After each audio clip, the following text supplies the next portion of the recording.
17 to command. Go ahead, Truck 17. Primary complete.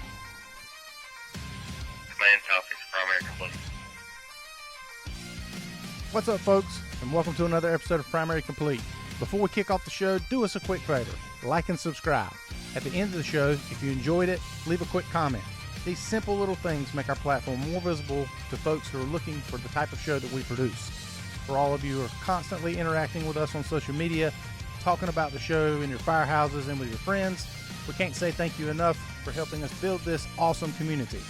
If you haven't yet, check out the social media. Search Primary Complete Podcast on Insta, Facebook, TikTok. Give it a quick like. We also got a website. Feel free to check that out. www.primarycompletepodcast.com. Thank you all once again. Enjoy the next episode and continue to help us make conversation great again. I hope that that's the way our guests feel. I really hope. Yeah. I'm assuming, like I was saying, that being on the other side has a feel. It's neat. Like, it was a joy. There's a lot of like good emotions that go along with it. I hope that that's what's felt on the other side. Yeah, you remember when we had just pulled up in the car and we were sitting there, I was texting Chelsea and I was like, hey, we're here. And you were like, bro, I'm nervous. Yeah. I was like, don't stress it. And you were like, I'm nervous. Yeah. I don't know why. When I saw the clip on Instagram, it might have been that clip you just played, but there was a time that I remembered in that moment that I was nervous. Like, I wanted a sip of water, but there was no way. You told me about that. Like, that would have been catastrophic. Yeah, you watered all the plants in That's the room. right. Yeah. Yeah. It didn't translate. Like, I couldn't see it on the film. So thank God. I think you did good. Mm-hmm. I hope we did good. Yeah. I hope it's successful for them. I don't know where that nervousness comes from. It's outside of the comfort zone. I guess. It's the control side of things. Yeah. On the spot. But yeah, we don't feel that down here because this is home, and we're not the ones. We're basically in control of everything that happens down here. But up there, or when we're in somebody else's show, we're not necessarily in control. Even when we did National Fire Radio, I didn't get nervous at all. But I think it's because we were here. Yeah. Yeah. But I imagine if we were sitting at his studio or wherever, it would probably be the same way. We'd probably be nervous. Mm-hmm. Yeah. Remember the early on, the intentional, like, spend time with dinner, hang out, and then do the show? Yeah. Now, looking back and having done that show with him, that was value. I think so. Yeah. I think it was just as much for me as it was for the guest. Right. But right. There's something for that, like, just kind of get loosened up. Chill. Yeah. But I think we do it well here now, even still doing the shows in the daytime. Of course, most of the shows that we do in the daytime are digital ones anyway. We don't rarely have guests that we don't know during normal daytime hours. So that probably helps a little bit.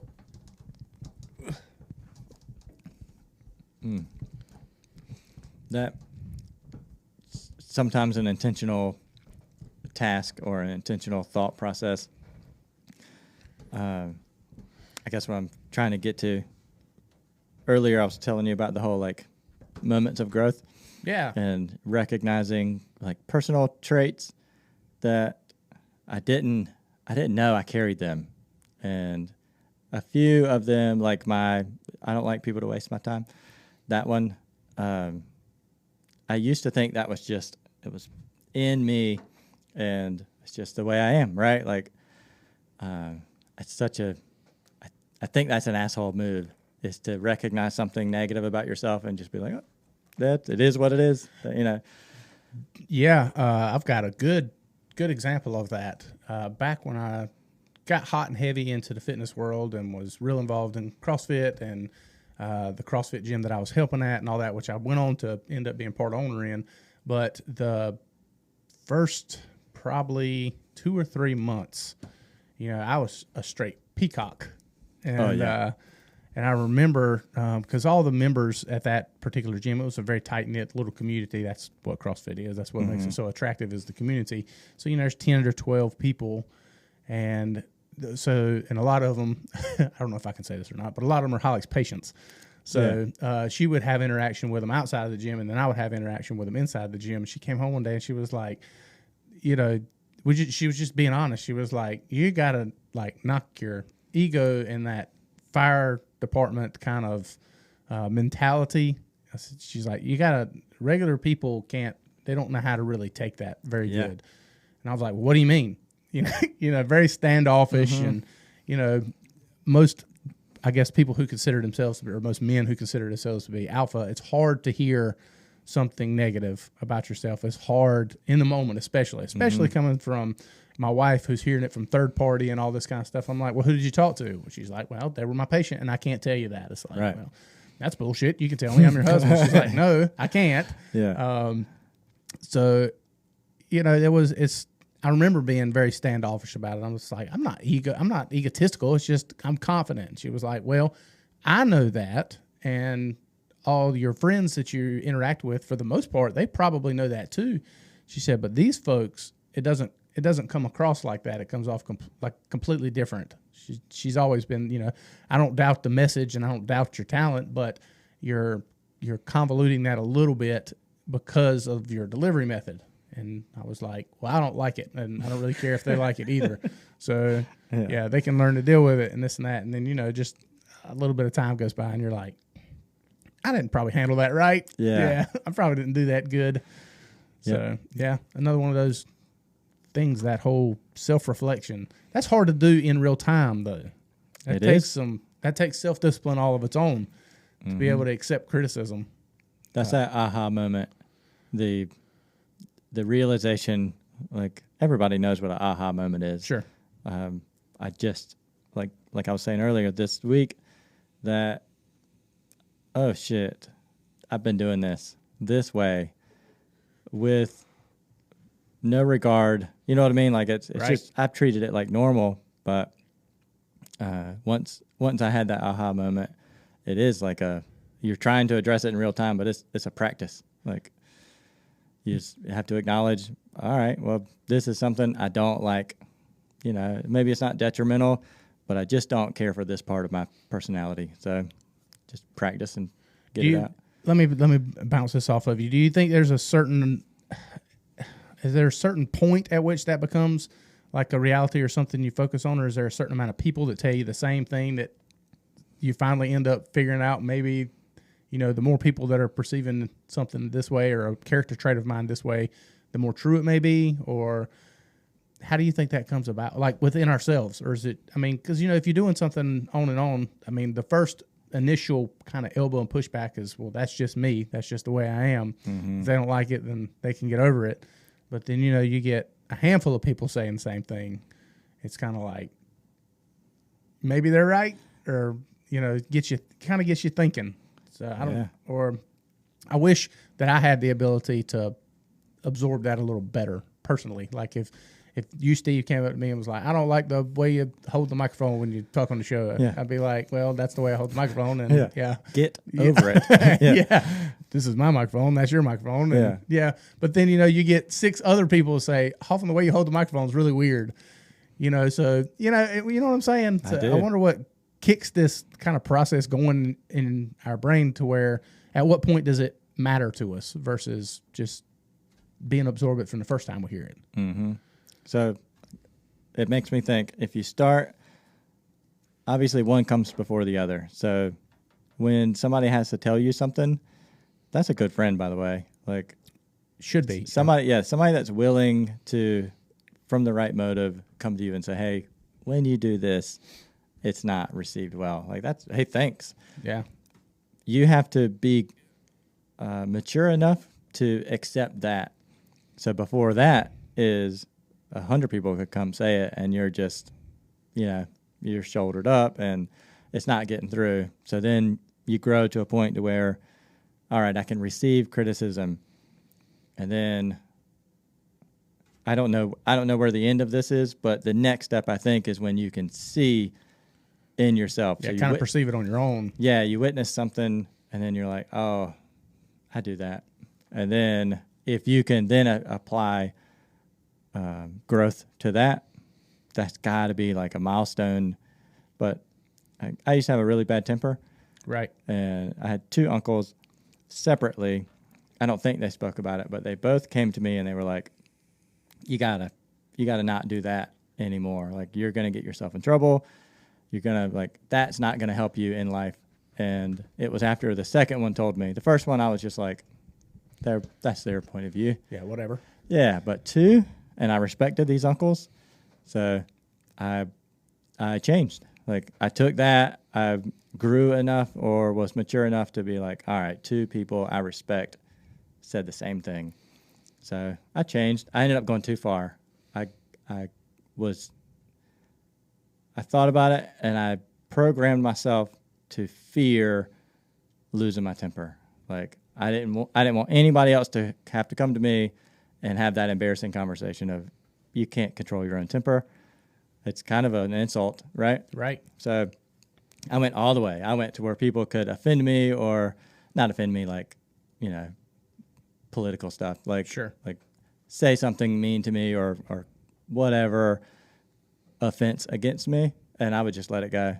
Right. Yeah, like too far, like letting people get away with stuff. Yeah. And then after a while of that, I was like, maybe we need to find the middle. Right. Yeah. So Yeah. That the lion cub gets away with pulling on his daddy's ear up to the point daddy gets tired of it. Yep. And then he puts him in his place. Yeah. Mm-hmm. That makes a lot of sense. I see that a lot of parallels even in our firehouse lives, the parallels of being able to take criticism and not shoulder up. I mean, the situations are endless when it comes to that world. I mean, it can go from pulling hose to cutting holes in roofs to whatever, techniques, but it's also the same with personalities. I've been told before, to kind of maybe lay off or kind of withdraw a little bit of my flamboyant personality, when there's newer folks in the firehouse or, somebody shift swapping or floating in or something like that, just to be a little more noticeable about who's around versus, when it's just the same crew that I've been with for years and years and years. Mm-hmm. Hoffman's just Hoffman. But, so somebody new coming in, that can be a bit of a put off. So just to pay attention, whereas, 10 years ago, I'd have been like, well, they're in my house and this is the way I do stuff and this is who I am, and not really worrying about how it affected them. But nowadays, it's a lot different. I think the part that you said about the maturity part that's the key to it all. And I don't think you can teach that. no, that's not an age thing. I don't think It's so. got to be life experience and the quality of that experience, or maybe the willingness to be open to the idea. I almost think that it just happens. It's like wisdom. Wisdom comes with age, and there's no way around it. You can be know every single book that's ever been published on planet Earth, but wisdom just comes with age. The more life experience and the more time you have under your belt with dealing with people and being around people and personalities, and even in careers. The more time you're in the career, the more you're looked up to by the people who've been in it for a lot less time. Yeah. And I think all of it all revolves around this timeline sphere, I guess you could say, where time is the only thing that allows you the opportunity to have that self-realization where you can, maybe step back. Hopefully your ego doesn't get in the way along the way. Maybe that's the silver lining of pain. So, like, things in your life that cause you struggle, whether it's financial stress or relationship woes. But if there is like a good side to those, it's the growth, I don't want to do that again. Right. You know what I mean? So That was awful. yeah, with life experience, you can apply those moments of growth. Because I had bad things happen. Look at me committing the foul. I've had things happen, and I could have learned a lot from them, but I didn't know to learn from it. So they were just almost wasted. But you can apply. Once you do the same thing a few times, you're like, maybe there's something here. Yeah, maybe I should do something a little different or try something a little different. Mm-hmm. Man, I just can't help but think that that's just a thing that comes with time. I don't know that there's a way to teach it. I feel maybe Tony Robinson or somebody can probably teach it, but I don't even know if your brain or the ability to comprehend, even what we've been talking about for the past 15 minutes, somebody who's 20 years old, none of this is probably going to make sense. It's the same as when you were a kid and your mother and father told you, how fast time was, or time flies, or, whatever it is. And then you have kids of your own and you blink your eyes and they're got their permit and, all this other stuff going on. You're like, oh my God, they were right. Yeah. Yeah. Days are long and years are short. Yeah, it's like, that's real. But you never thought about it back then. You just thought they don't know what they're talking about. Or the whole when you got a spanking, they told you, this hurts me more than it hurts you. Yeah. That completely didn't resonate when you were the one receiving. Yeah. But, you're like, I bet. Yeah. 2 decades later, and you're the one that's having to do it. And it's like, yeah, this is emotionally Terrible. ridiculous. Yeah, this is awful. Yeah. So they're so wise, the people who have so much more life experience. And it's a shame it takes us to, 30 years of our own to figure that stuff out. Right. Yeah. If only there was a shortcut. There's been so many generations. You would think if there's a shortcut to pass down the knowledge, we haven't figured it out yet. We still got Neuralink. Yeah. Yeah. Elon. Yeah. Speed it up. Yeah. You want to change the world, put the mindset of a 60-year-old in a 20-year-old. That'll change the world. Yeah. Imagine. But I think that's part of life. Yeah. Bro. 75 episodes of conversations. That's really cool. It's weird. Part of me feels like there's been a lot of growth and a lot of, like, I feel more comfortable and more, I can add to the conversation more now, just the experience Sure. of talking to different people. But I still feel like a fledgling, you know what I mean? Like I still feel new in a way. Like I know we're going to continue to have like mind-blowing conversations and learn things. In Hurricane Florence, the battalion chief of that task force, when we had our closing conversation and they were leaving to get out of town, we just spoke for like 5 minutes. And the one thing he said that I kept from that, he was like, you don't know what you don't know. Right. And we were talking about the things we learned through the process. Sure. And you don't know what you don't know. It goes into everything we've already been talking about. And it's like, I know we're going to grow more. I know we're going to have epic times, probably some setbacks. Probably. But, yeah, we'll just take them as they come. That's right. Yeah. The anxiety of it, it was never like full of anxiety for me, but there's always been a little baseline, like you want to see something succeed. Sure. You want to help people. The confidence of feeling like we're on the right path is present. It feels good. Yeah, I agree. It's been quite the whirlwind. Lots of guests, lots of conversations. We've had the opportunity to have some incredible people, some that I hope will be able to come back on the show. You know, maybe when we become a little more polished and a little more, I don't know, famous. Yeah.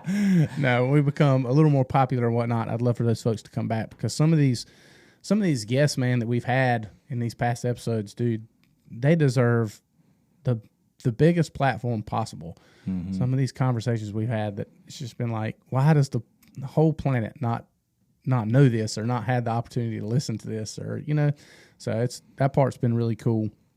But I'm very much with you. The growth that has come through this whole process. 75 shows is a lot. Yeah. That's our show averages probably between an hour to 2 hours. If you take all the episodes combined and somehow get an average, that's a lot of hours. Doesn't seem like much, but that's a lot of hours when it comes to the whole production side of everything.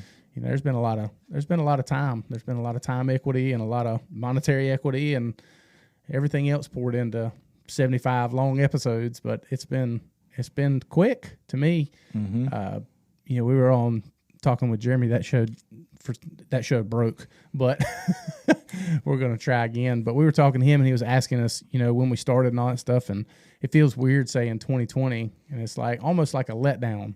Like we've only done 75 shows in 2 years, and it's like I feel like maybe we could have done better. But then again, I look at it and I'm like, it's never been our job. It's never been anything like that. It's always been something we wanted to do because we're passionate about what our mission is here with the show and the purpose of the show. So I would love to see our growth be more than it is, but at the same time, I mean, it's been so stress-free almost the whole time. There's little tidbits and moments, which I'm sure you've sat on your side of the table and watched me freak out. Yeah. And it's, there's been little tidbits of that, but overall, man, it's been a hell of a ride so far.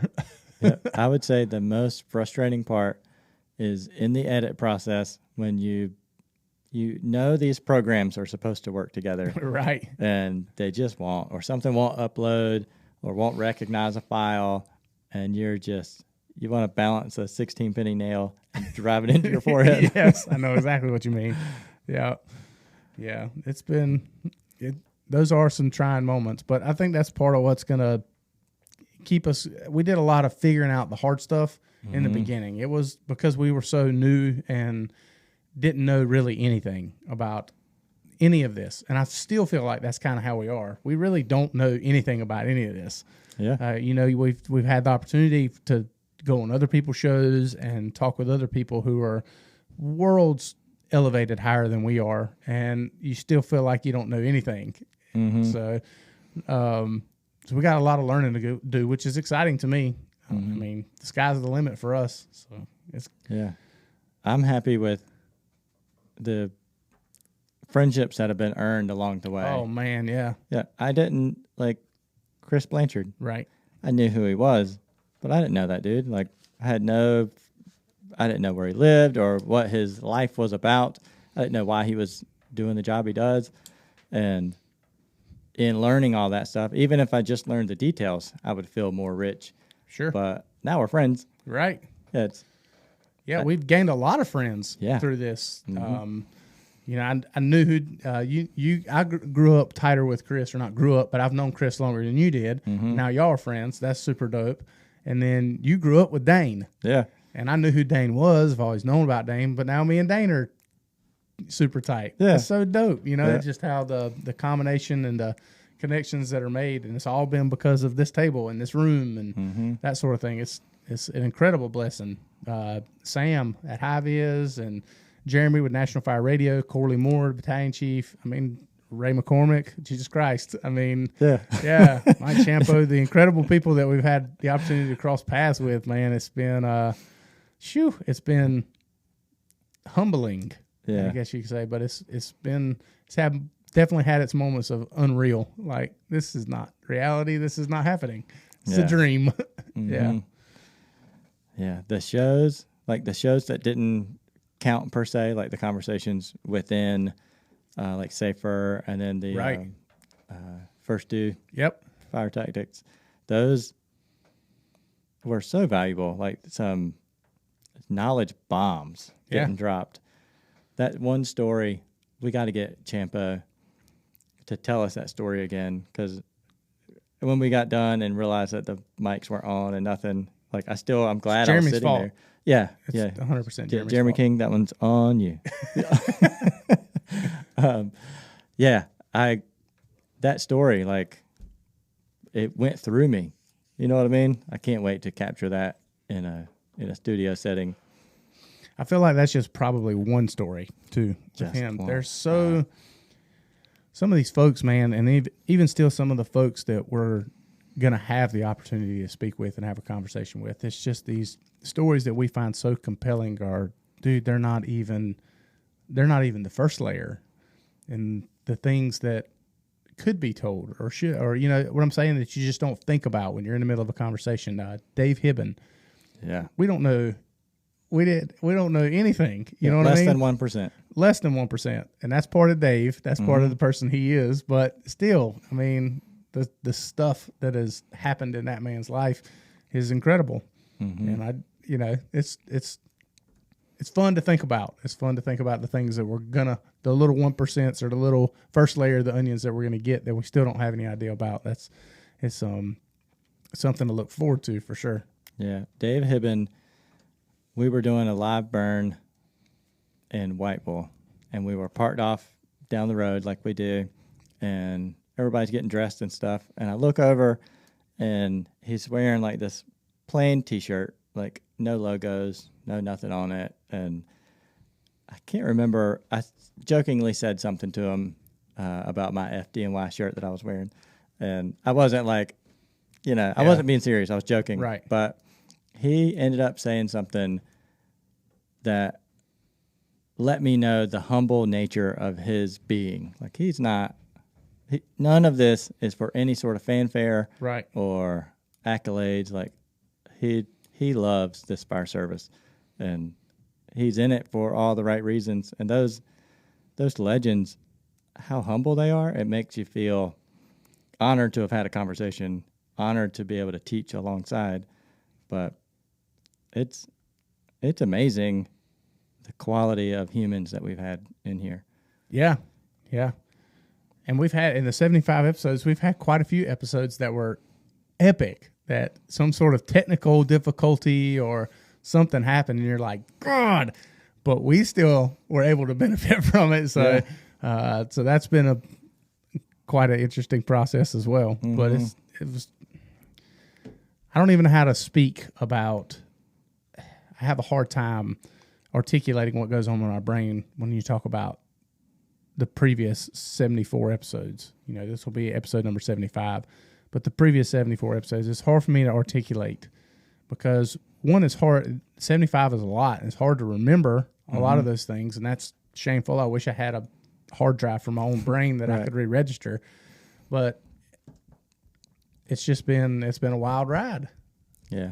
Gratitude is what I feel. Yeah. That's a proper emotion,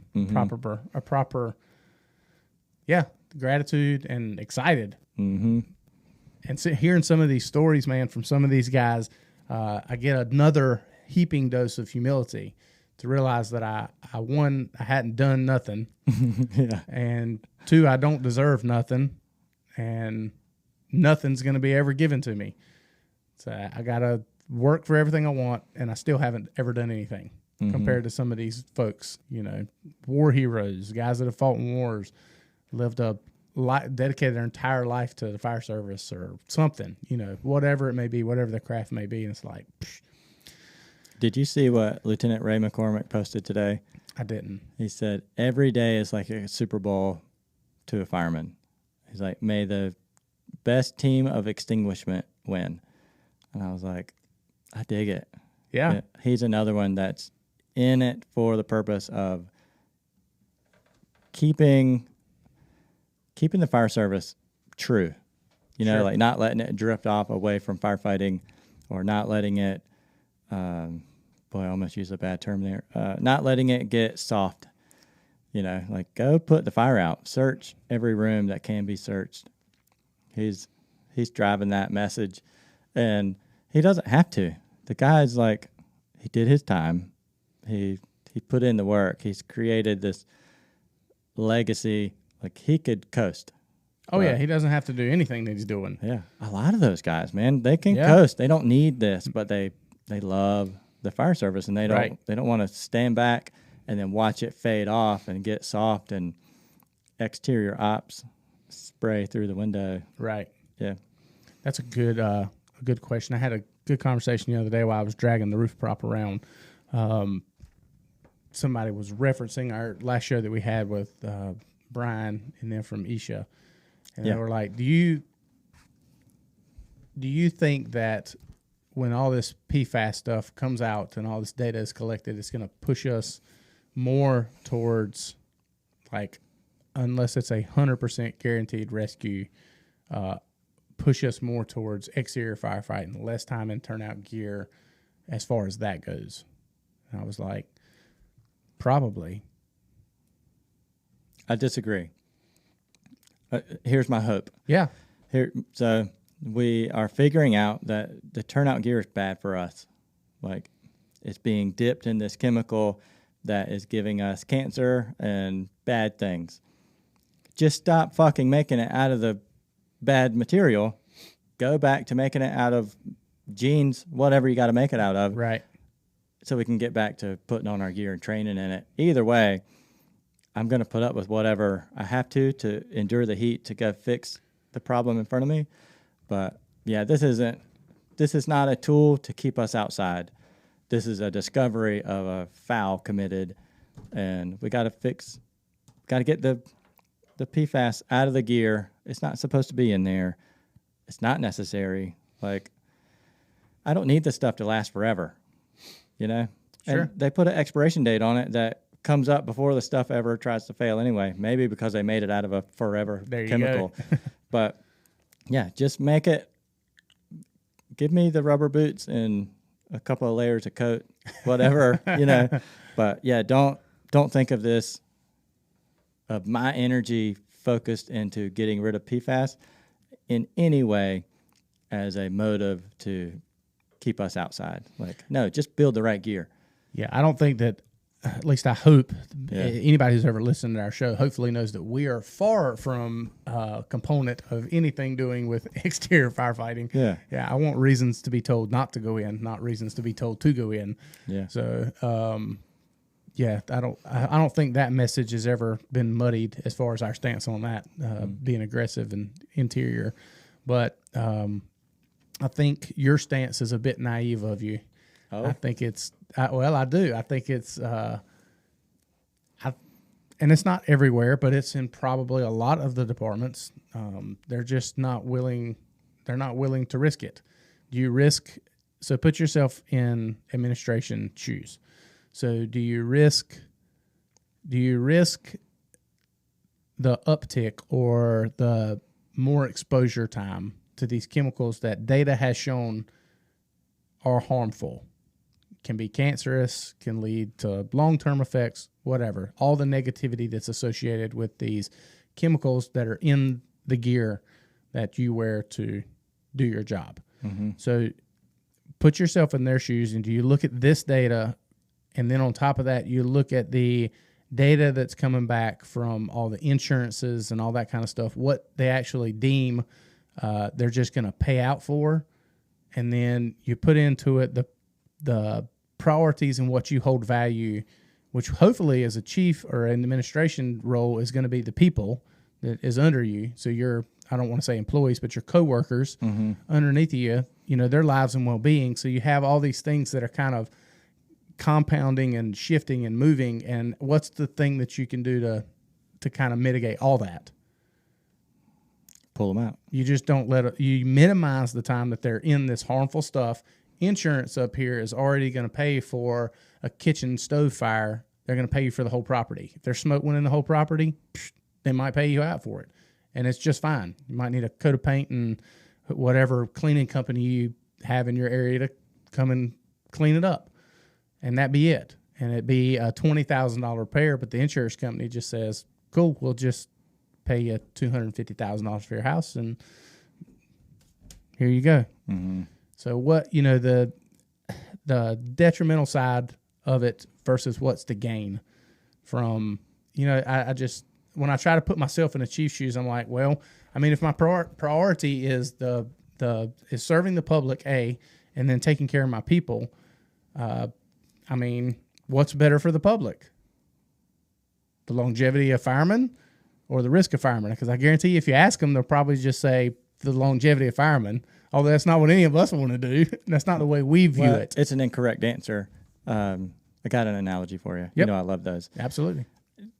In the fire service, anybody will say we're a data-driven fire service now, right? Yeah. I'm not saying that's good or bad. I'm just Sure. saying that's how decisions are made. When you were talking about this, like the information coming back, and Right. so how's the most efficient way to ride a horse? On top of it, right? So if this data, it's my opinion, looking at the data that's coming back, is that we're learning that being inside the structure was not what was giving us cancer. Correct. The products of combustion in there sure, you don't want to be like in a room with burning carpet, but that wasn't what was making everybody sick.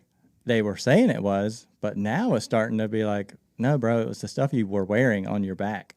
So to cloud up the data and pull back away and take that coward's approach of let's just pull everybody out, let a bunch of humans not be searched and found. No, like stay on top of the horse. If you try to ride the horse from the bottom, it's not going to work out.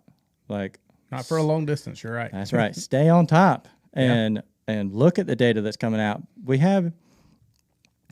Our industry is not a normal job, 9 to 5, like just making a profit and producing a product.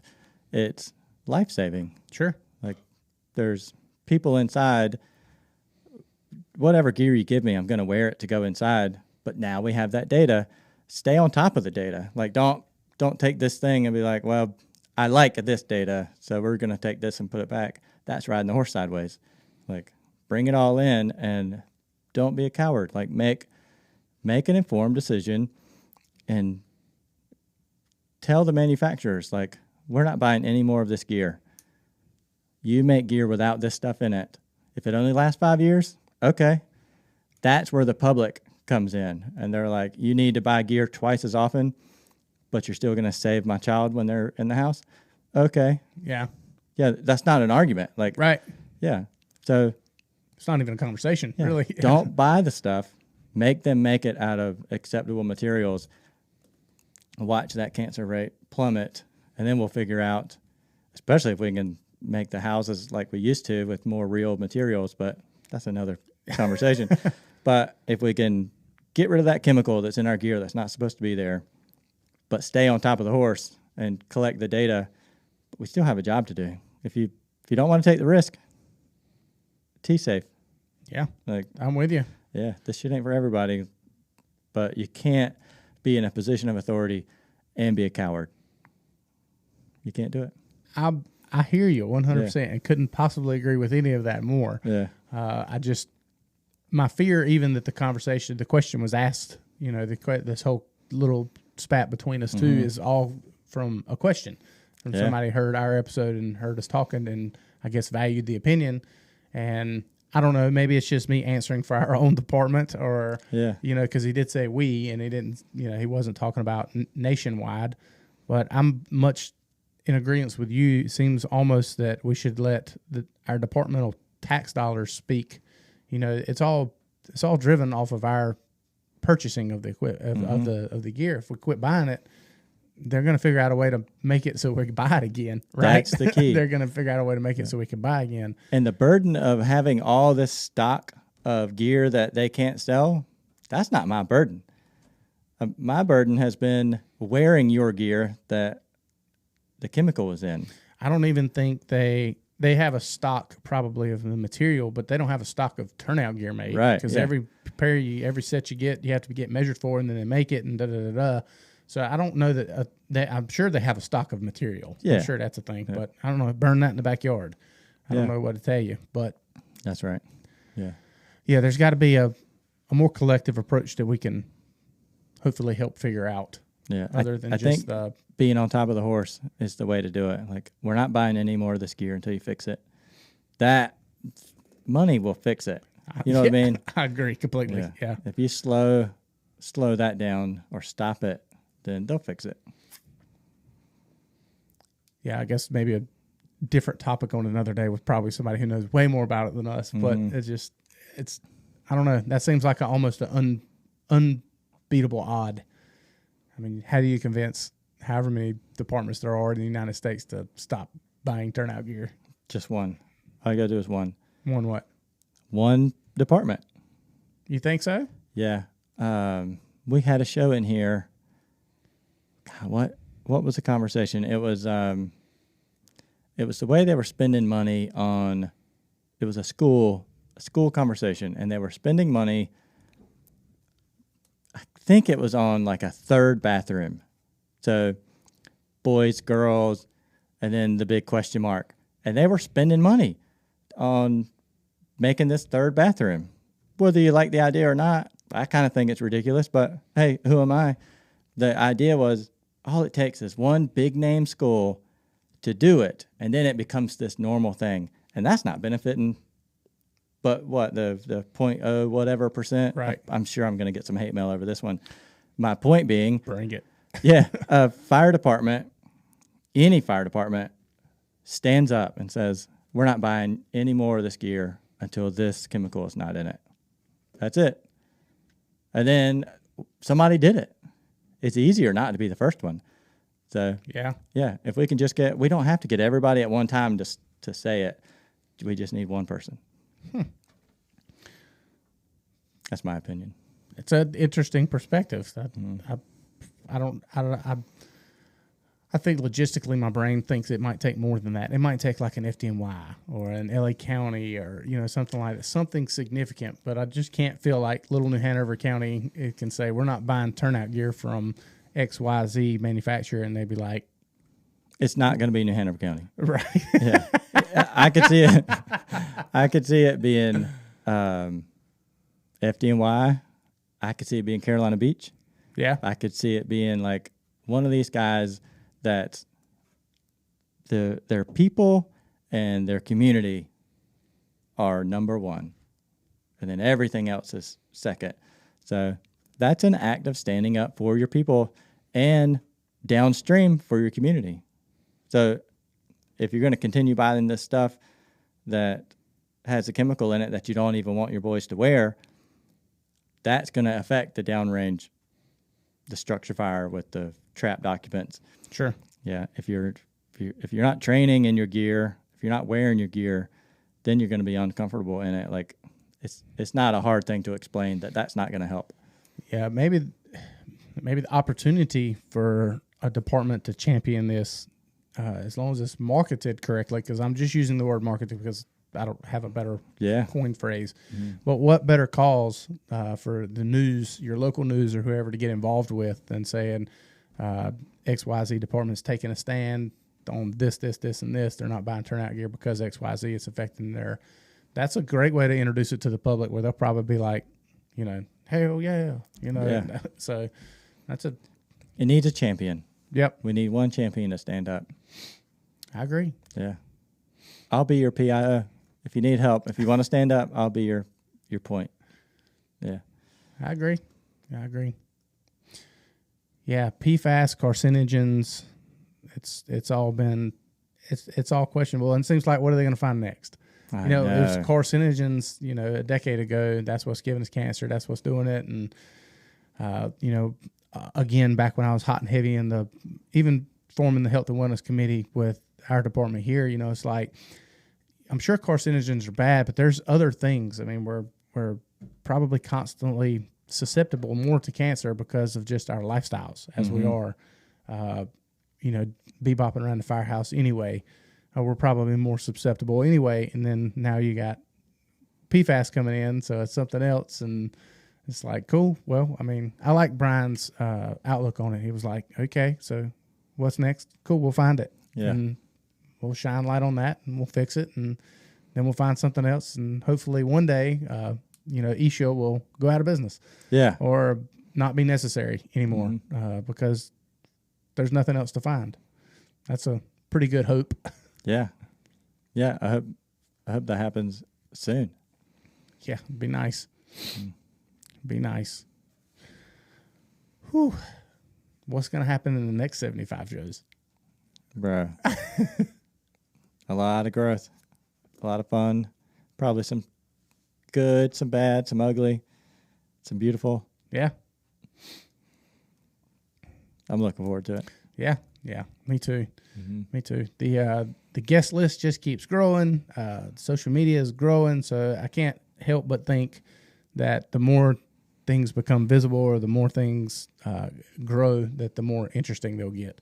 Just we'll have more opportunities and more time to spend with people and stuff like that. And where it's going to take us. I mean, we're gonna have the opportunity to get in front of some cool people outside of the show, outside of the studio walls. We'll have those opportunities. It's gonna be cool. It's gonna be cool. I can't wait. Yeah, it's exciting. Like my brain's just turning right now, thinking about all the possible scenarios. Yeah. It's going to be fun. Mm-hmm. But I guess we probably should say something about the people who've been with us, like, since day one. The fans. Jeremy King, thank you for all your help.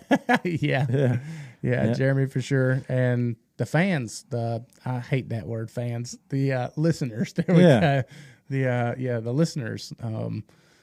I'm not going to go as far as saying without y'all we wouldn't be going anywhere, but all of your input on social media, listening to the show, that sort of thing, the personal things that you tell me and Steve in person, that's all greatly appreciated. Mm-hmm. It's I know that we're making a difference. I know that we're sparking conversations that wouldn't be happening without the show. You know, I had a good conversation the other day. I actually did it myself and didn't realize I did it. But, you know, I've been for the past few days taking the ventilation prop around and talking to all the companies and that sort of thing, giving them an opportunity to work on this diminishable skill that just isn't really a thing here in North Carolina, or in our end of North Carolina. You know, vertical ventilation is just not something we have the opportunity to do very often, or take the opportunity to do very often. So it was good. I ended up having a conversation after with a certain company, and we got done, and I was like, you know, if nothing else, all this has done, whether you like it, dislike it, agree with it, disagree with it, you're talking about it. Mm-hmm. You're talking about it. So when you go back at the kitchen table this evening, or y'all are sitting in recliners or whatever, I said, I guarantee you something's going to come up. Whether it's, you know, maybe Hoffman was a big asshole. Cool. Mm-hmm. Whatever. At least it's got you talking. So it's doing more. So, and I know that is something that the show has helped me do, is understand the value behind just a conversation, just talk. You know, our little catchphrase is make conversation great again, but Jeremy says it with National Fire Radio, you know, talking about the job makes the job better. So it's true. It's 100% true. Just the little conversations that have generated outside of the show, whether they agree with what me and you said or what our guest said, it's kind of all irrelevant. They're talking about it, right? Which is cool. Yeah. I think that's all we could ever hope for, is that it just sparks some interest somewhere, and then it harbors a conversation that somebody can benefit from. How cool would it be if you could see a visual representation of all the microscopic benefits of the show? Like how a conversation was spurred that led to some discovery or some growth moment or some happy spot in a sad moment, whatever. You know what I mean? Like, it would be so cool if you could see that like a firework spread. Probably be terrifying. Yeah, maybe. But excitingly terrifying. Yeah.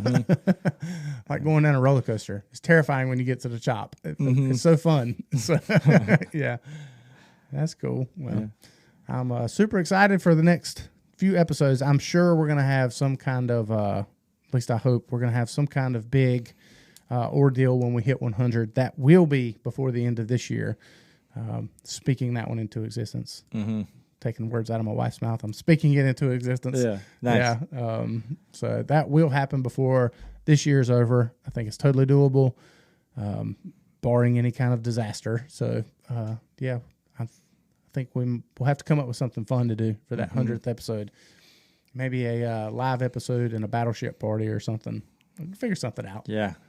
Let's get to work on that. Yeah, that'll be super fun. So, but if you're listening, don't forget, at least for the next few weeks, probably sometime the beginning of March, we're going to cut off that free registration for the First Do conference. That'll be cut off. We'll do, I haven't decided, I think I said in the post that we'll do a live show. I haven't decided completely yet, but maybe a live show. We get Chief Griffin in here if he's willing to come in here, and we pick those two names. I bet Dane will let us borrow the...